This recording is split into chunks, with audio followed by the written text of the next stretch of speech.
والله يعصمك من الناس والله يعصمك من الناس. Assalamu alaikum wa rahmatullahi wa barakatuh. My name is Najma and welcome back to Nasni podcast. Today there's a lot going on in the background. I'm really sorry. Everything seems to be super loud. But yeah, I hope it's not that bad, and if it is, my apologies.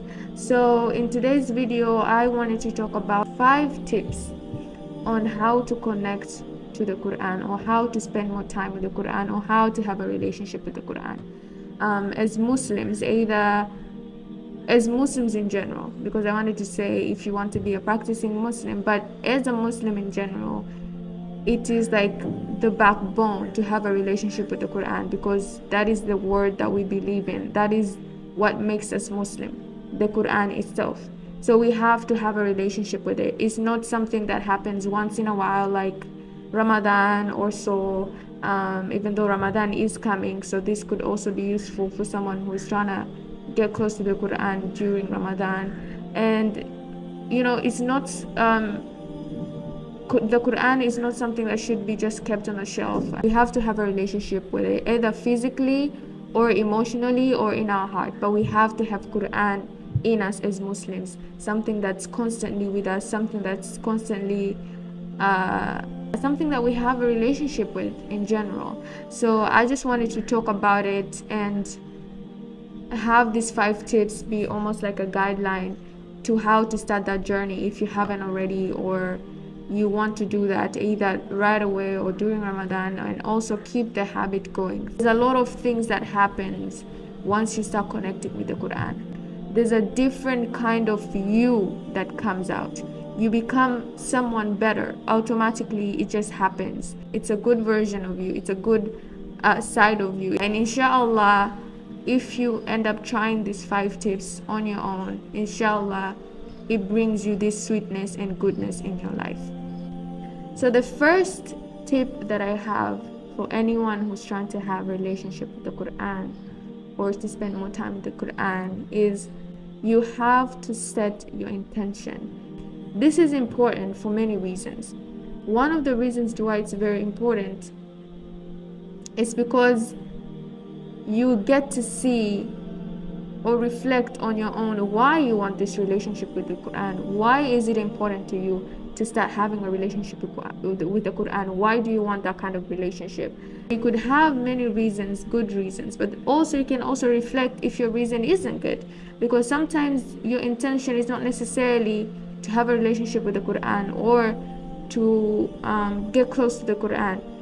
Sometimes your intention could be because you want other people to view you a certain way or see you a certain way because of your knowledge that you acquired from the Quran. It gets you the chance to sit down and now change your intention, or reflect, or ask Allah to give you selflessness in terms of having the relationship with the Quran, because we are not perfect. Sometimes just reflecting can help us see where we need to fix. So just seeing that maybe you're doing it for the wrong reason means that you have to fix something. You have to fix your niyyah. You have to fix your heart and ask Allah to give you selflessness and give you the genuine intention or the genuine niyyah of just learning the Quran for the sake of bettering yourself and also for the sake of Allah. If your intention is set the wrong way, then your journey will either end up being short and you will not actually be able to keep up with the habits. You will not feel the sweetness, or you will not feel the tranquility or the calmness and peacefulness of making the Quran a part of your life. There's even a hadith that reflects on intention. It's the first hadith in the hadith of 40 hadiths of An-Nawawi, and also in Al-Bukhari. And there's a reason why in their collection they kept this hadith as their first, and it's a very common hadith that speaks about intention. And the hadith pretty much says that actions are backed by intentions, and every man will get what he intended. Not only that, even when you have set your intention and you've started your journey, you still have to revisit and check your intention. Sometimes your intention can switch. If you intended at first only for the sake of Allah and bettering yourself, and then in the long run you start having a different intention, maybe it changes into, I need to do this so that I can show people that I've done this, then you need to revisit your intention so that you set it straight again. So in summary, it's very important to set your intention in the right way and revisit your intention constantly to make sure that it is, or it has stayed in the right way. Step number 2 is, or point number 2 is, make sure you have a plan. So sometimes people want to have a connection with the Quran. Maybe they reflected on something and they're like, you know what, I need to have a relationship with the Quran. I need to get better with how I spend time with the Quran. And then they just start immediately, like just going through, like without any goal or plan, or just reading through. That isn't the right way to do it, because again, as I say, sometimes you can lack motivation within the journey, and if you do not know or do not have a plan, then it's easy for you to quit immediately. And in general, in terms of creating a habit, you have to have a constant plan. Like, I need to be doing this at this time, this is how I'm gonna do it, and this is how it will go. Okay, you've decided you want to spend more time with the Quran, you want to have a relationship with it, you want to become close to the Quran, which has being close to Allah. When are you gonna do that? Is it gonna be in the morning because it's more calm for you, it's more reflective for you, you're more active, your brain is more active then? Or is it the night where, right before you go to bed, you can unwind and it's much more relevant or relaxing for you to do it at that time? It's very important, the environment where you connect to the Quran, because it's a place where you constantly be visiting, constantly be going to. Having an environment that's more calm and relaxing helps your mind to kind of actually pay attention of what you're doing.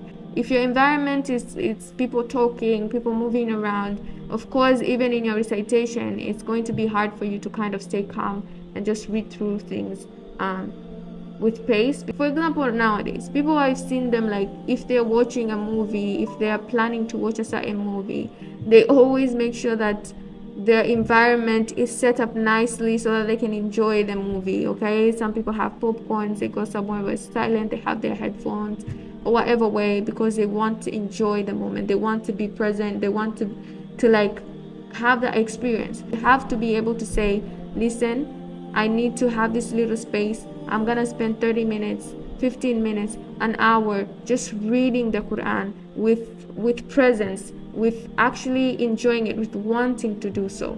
So like finding an environment that is calm, picking a time where you're best focused, or that it's gonna you're gonna be less distracted, is very important for your progress or creating a relationship with the Quran. It's a place where you look forward to, because the environment you set it in your mind and physically is a very calm situation. So it's easier for you to go back and be motivated to keep going back with the habit of reading the Quran every day. The third point I feel like that's going to help you connect to the Quran or have a relationship with the Quran is by replacing music with Quran. So I can't even explain to you what this does. Like, this is something that I did. I wouldn't say I intentionally did it, but I could have possibly have planned it in a way where when I started changing, when I started decided to be a better Muslim, get better as a Muslim, I told myself one thing that needs to go is music. And music is not something that I would say like I was super obsessed with or something like that. It was just something that everyone does, everyone listens to music, everyone, and it was just there. So for me, excuse me, my voice is very rusty. So it wasn't something that was super important in my life, but we all know that we are not supposed to listen to music. So to me, it was more like eliminating unnecessary sins, because it's unnecessary. It's not like I can live without it, I can, but it was just because it's there, because it's a social norm, it's something that everyone does. It was really an unnecessary sin. So I thought, let me eliminate this. So you replace it in a sense of like, when the times where you would use it, usually the times where you oh my god, the times where you would usually listen to music, put Quran instead. So for me, because sometimes it's not just about, again, the goal here is to make Quran a part of your life. And by making Quran a part of your life is when you get to connect with it. And when you get to connect with it is when you have to start having a relationship with it. And once you start having a relationship with it is when you see visible changes in you, in terms of character, in terms of how you react, in terms of everything. Quran affects you in ways that you don't intentionally do. It just happens because you have a relationship with it. If I was walking, I would listen to the Quran. If I was going somewhere by myself, so I don't really have company, I will listen to the Quran. If I'm waiting on an Uber or whatever, I will listen to the Quran. If I'm doing something, a chore, and I feel like I want to listen to something, I will listen to the Quran. And for me, what I did in the beginning was kind of only put Juzu Amma. Is I have an app, if you guys want, I'll share with it, where you can just pick certain surahs as a playlist and listen to it frequently, like over and over, like it keeps replaying itself. So for me, I kept Juzu Amma and at the beginning, and it was kind of repeating itself. It's the same juice every single time where I'm in these situations where I'm waiting on something, doing something. And actually, subhanallah, by the end of it, I ended up memorizing Juzu Amma without even like trying, because I would listen to it every single time when I'm walking, anytime that I would usually play music, or anytime that I didn't have anything to play, I would just put it on in my headphones. I usually carry headphones.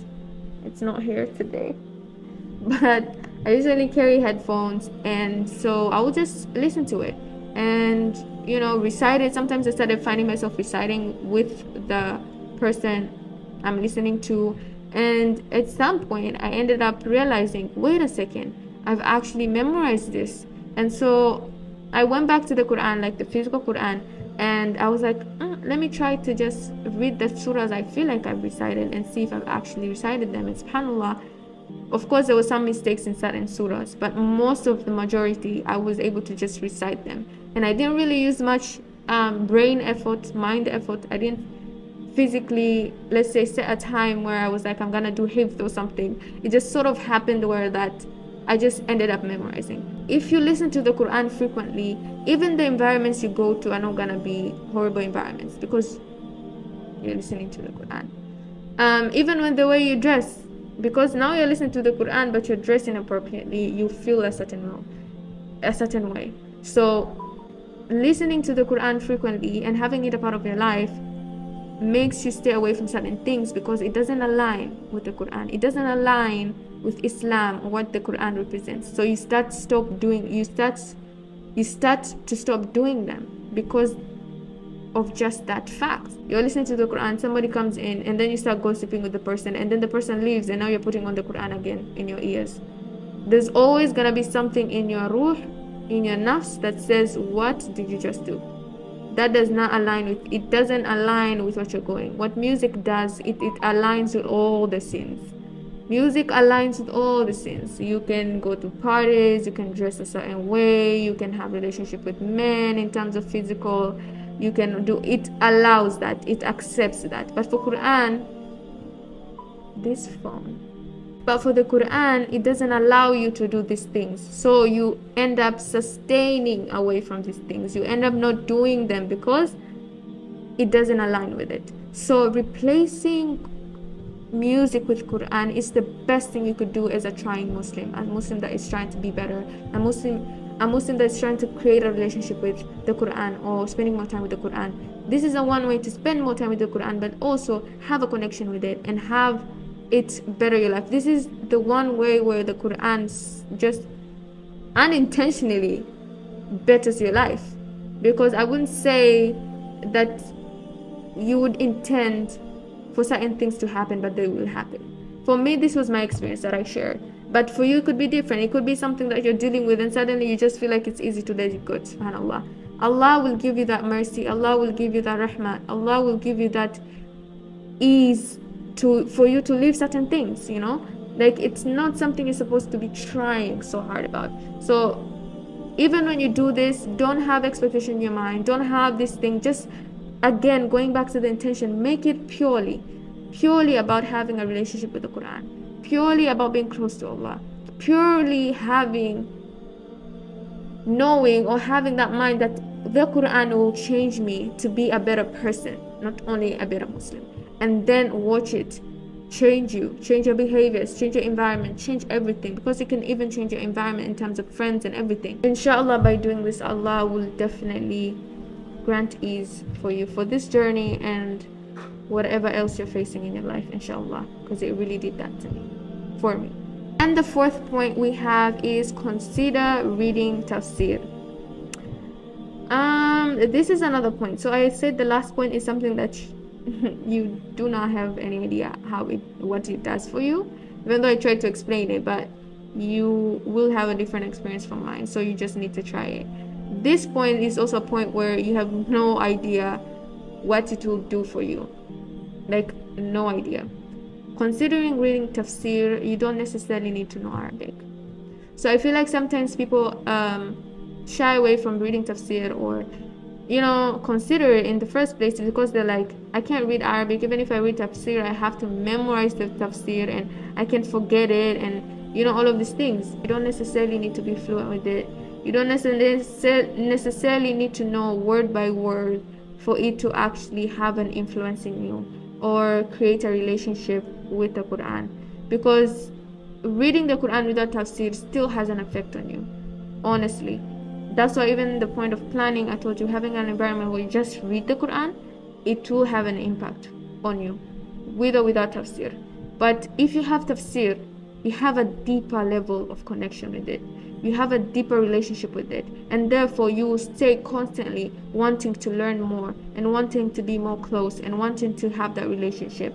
For example, if you are constantly going to Juz Amma, and again, you have this in your ears constantly, just knowing that this surah is about this itself has a blessing or has an impact on you that's bigger than you actually think. Because again, when it comes to the listening to them to Quran instead of music, you can even shorten it to be one surah, because you want that surah to stay with you and be in your subconscious mind, that even if you know what the surah is about, you know what it is about. So sometimes if you really want to know what this surah is about and have it stick, you can even have that you're listening to just one surah.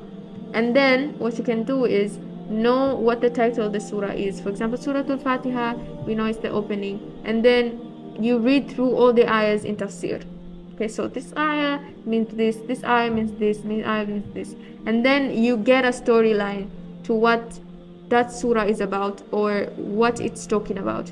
So even when you're reciting it, you might not know word for word, but this surah is talking about the opening. It's talking about the relationship between me and Allah. In this surah, I'm asking Allah to guide me to the straight path. In this surah, Allah is showing me He is all merciful and all this. In this surah, I'm asking Allah to not make me among the people He's angry with and among the people He's pleased with. So you don't initially need to know ayah word by word, but having the idea of that whatever surah I'm reciting is about this in itself has a very big impact on you. It has a very big influence in your relationship with the Quran and how you spend more time with the Quran. Because once you have that, you want to know more. Automatically you want to know more. What is this other surah talking about? What is this other surah talking about?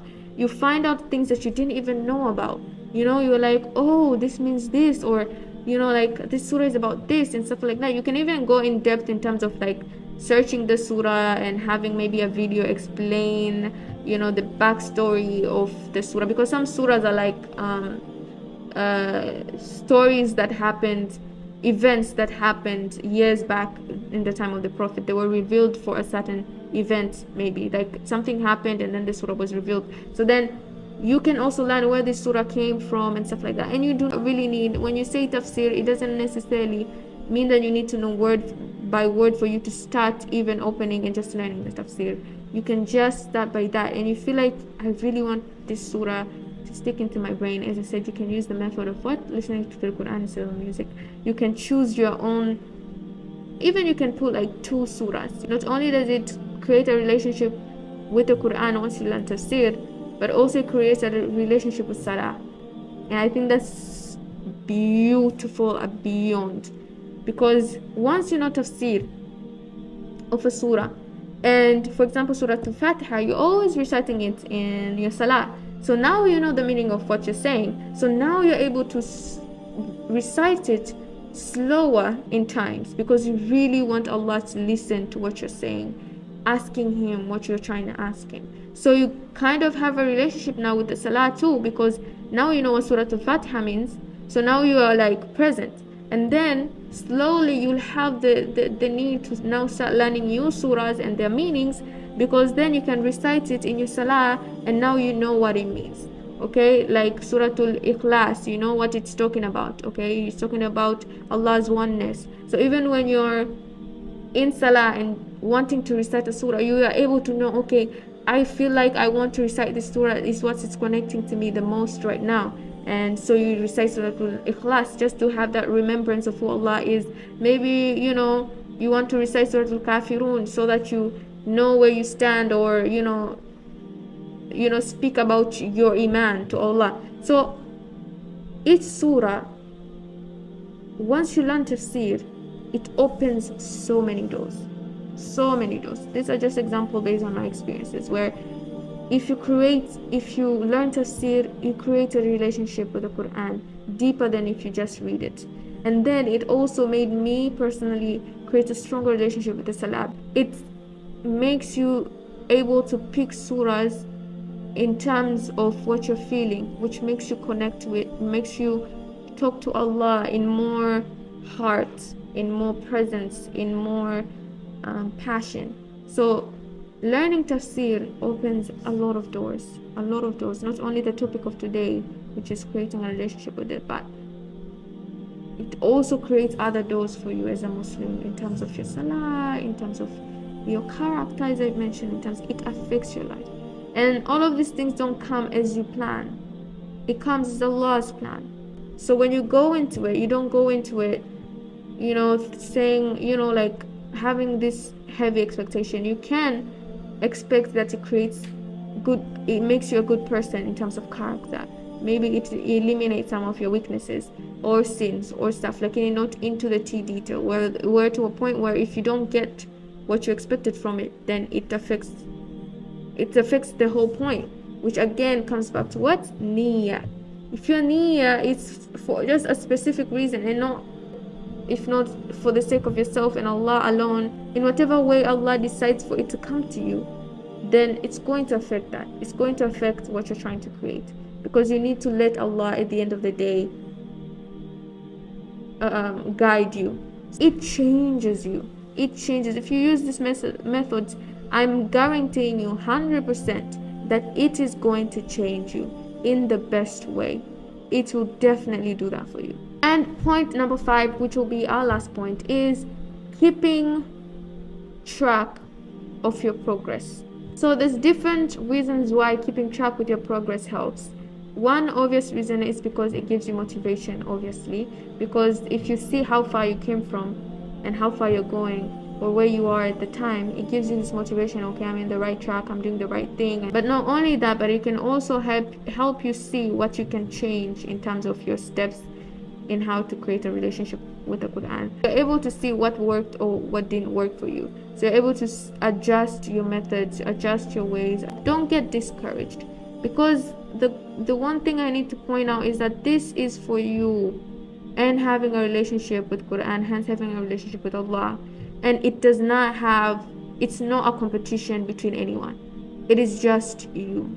It is just your own process, your own flow, your own way, in your own relationship. Again, back to niyyah. If your niyyah is just to have a relationship with it, it does not matter how long it takes. It doesn't matter with what pace. It doesn't matter if you couldn't do it a few days but came back with it. It does not matter. Why maybe it has become this to me is not only because of intention. It could be because of what it now means to me. You know, what that environment means to me. When I think of the Quran, when I think of picking up the Quran, it feels like I have an excitement to do so. I have this readiness to do so. I didn't put hifz in this point or anything that too deep because I wanted it to be the first ways you can start. Of course, once you have this relationship, you'd want to do more. You'd want to create more. You would want to have more, you know, so you can go through those routes of hifz, of learning Arabic, of learning tafsir. I feel like if you do want to start with the Quran, these are the first things you could try out that could easily take you to the next step of wanting more and being more and having more. I genuinely feel like as a Muslim, you should always have a relationship with the Quran. Small or big, but genuine. Small or big, but genuine. You have to. Because that makes you a Muslim. That is one pillar that makes you a Muslim. If you watch through my videos, there's two things that I will constantly repeat and will constantly keep repeating even in my furthest videos, that there is two things that gave me the most impact. And in terms of book knowledge, it seems obvious, which is Salah and the Quran. These things have changed me. It's not just having a relationship or making my Salah perfect and having a relationship with the Quran as a Muslim. It changed me as an individual. You cannot read the Quran or make the Quran a part of your life and still be a bitter person. It does not happen. It genuinely does not happen. You cannot be a bitter person if you have a relationship with the Quran. Listen to me carefully. I didn't say read the Quran. I said what? Relationship with the Quran. Because there's a lot of people who read the Quran. A lot of people who memorized it. A lot of people who know it back to end. But they don't have a relationship with it. They don't. And that only comes from Allah and your intention. Our religion is beautiful. It is beautiful no matter what people say outside. It is beautiful even if you're standing in a people where they make it seem like it's irrelevant.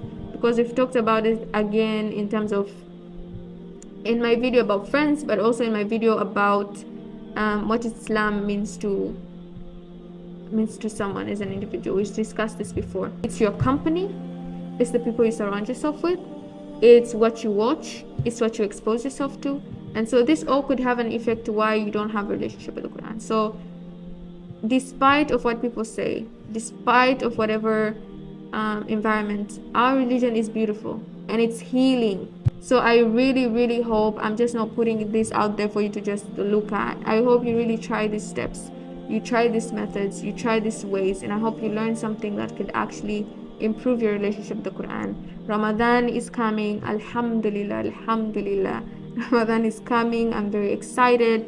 And it is time for you to start having a relationship or trying to create that so that you have a very fruitful Ramadan, that you use Ramadan to its fullest. And inshallah, may Allah keep us to see Ramadan this year. With that being said, I will see you guys in my next video, inshallah. Assalamu alaikum. فإن مع العسر يسرا إن مع العسر يسرا